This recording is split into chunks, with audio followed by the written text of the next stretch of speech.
It's pretty well known that childhood trauma alters the brain in ways that affects us long after the neglect or abuse ends.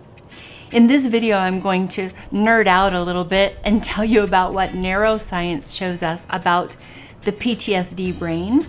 And then when you stay till the end, I'm going to share a gift with you that'll help you to practice healing your brain so you can improve what Bessel Kolk calls the core of recovery, and that is self-awareness. Start with healing one trigger at a time. You can do this. If you've read The Body Keeps the Score, you know that an important part of healing is learning to sit with discomfort and fear, realizing that it's not permanent and also much more representative of a past circumstance than of current realities.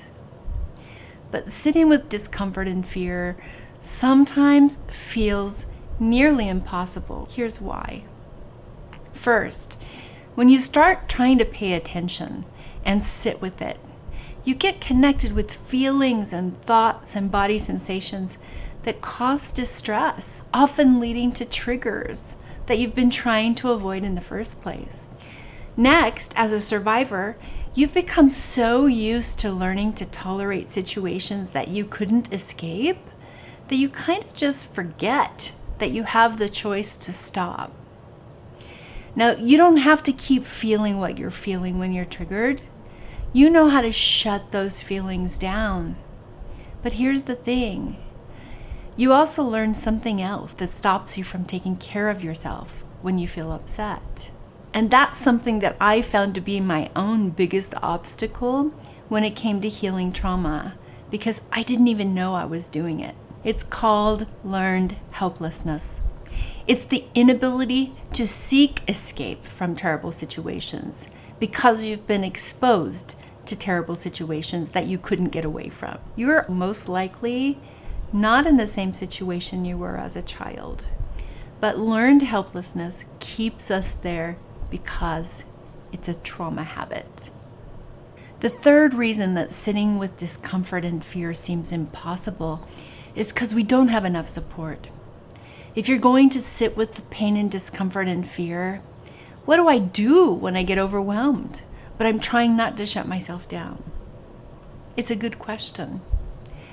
That's where community comes in. It's important to have supportive people around you.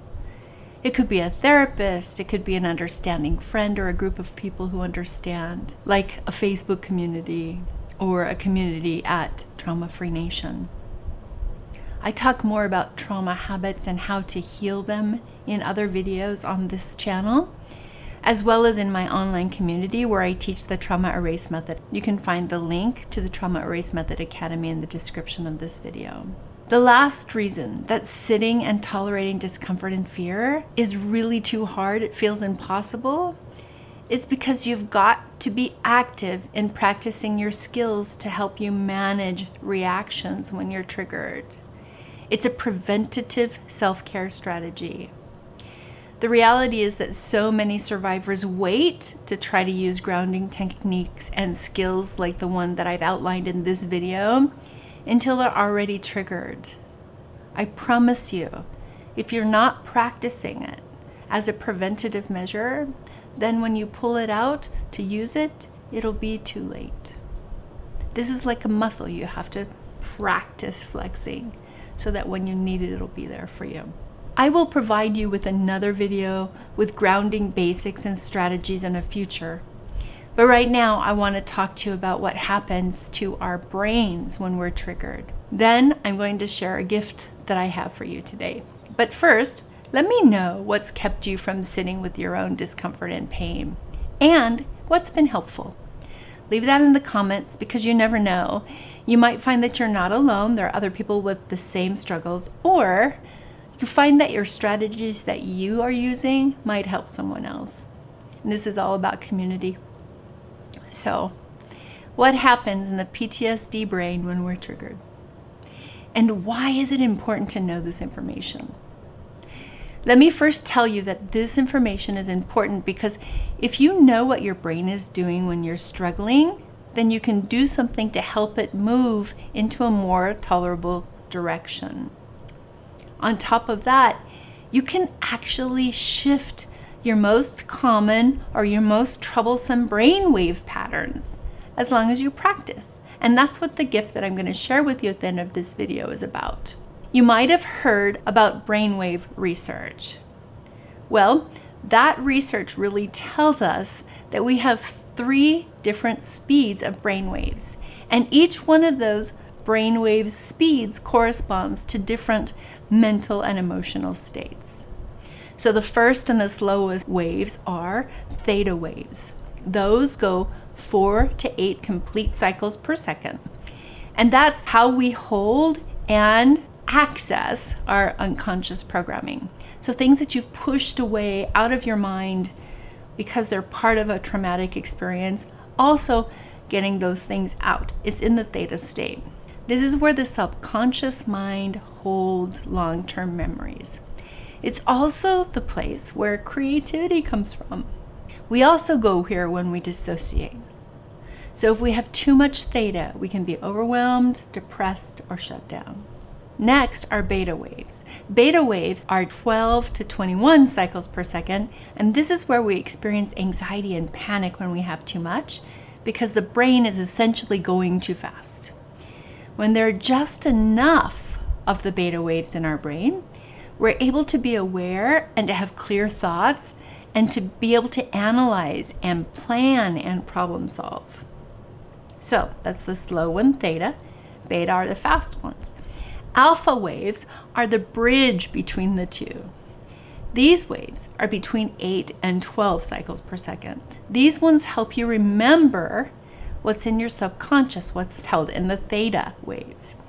It's responsible, for example, for helping you remember your dreams, to help you increase self-awareness and to stay connected to the here and now instead of getting triggered into your past. Too much theta, the slow waves, as I've told you, can lead to dwelling on memories from the past or actively suppressing your memories. So we want to have theta because it helps us relax, but not too much. You might have too much of this brainwave state going on if you react in triggered ways without even knowing that you're triggered, because it's your subconscious taking over and really moving you like a robot. Now, if you have too much beta, the fast wavelengths, that leads to anxiety, trouble sleeping, rumination where you can't get something out of your mind and you keep thinking about it over and over and over again.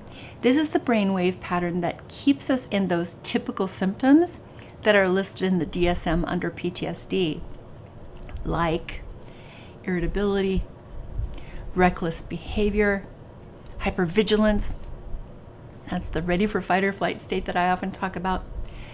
An exaggerated startle response, difficulty concentrating, and trouble sleeping. Now that we've discussed how brain waves are connected to how you feel, let me tell you about the exciting part.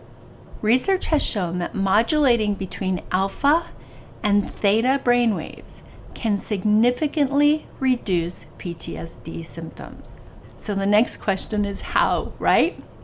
That's the gift that I'm sharing with you in this video. I've created a meditation video that points your conscious focus toward what I'm saying in the video, while at the same time helping you relax. If you want to, you can keep your eyes open and watch the video, or you can listen with your eyes closed. It doesn't matter. The video is in a new YouTube channel called Meditations for High Performance. And there's a special section there for overcoming childhood trauma. Now this video and other ones that I'm going to be putting into that playlist and everything on that channel is based on the concept called entrainment, which means that the rhythms of the body, including brain waves, can be influenced by external rhythms. So the video I'm talking about talks you through the meditation, but also has what are called binaural beats, which will support moving briefly into theta, back into alpha waves, all in a short 7-minute video. So as you listen and practice it regularly, you're practicing taking your mind from theta to alpha, which will give you more control. Regular practice of this kind of activity has been shown to help you feel more in control and less like your PTSD is taking over. Now, I have a history of biofeedback and neurofeedback, and I plan to post regular videos to that channel to help you learn how to control what's happening in your body with regular practice. It's one of the major contributors to my having been able to heal my complex PTSD. That is, having some control over what my body's doing. It takes consistent practice. But this is a practice that you can absolutely do. It's a practice that I'll help with by sharing what I know about learning to train your responses to your control instead of to whatever's happening around you or to memories that are coming back. I'll put the link to the first video in the description below. It works best with headphones because the binaural beats are very quiet. So that's what I have to share with you today. Please let me know how it goes for you, and I look forward to continuing to support you on your healing journey.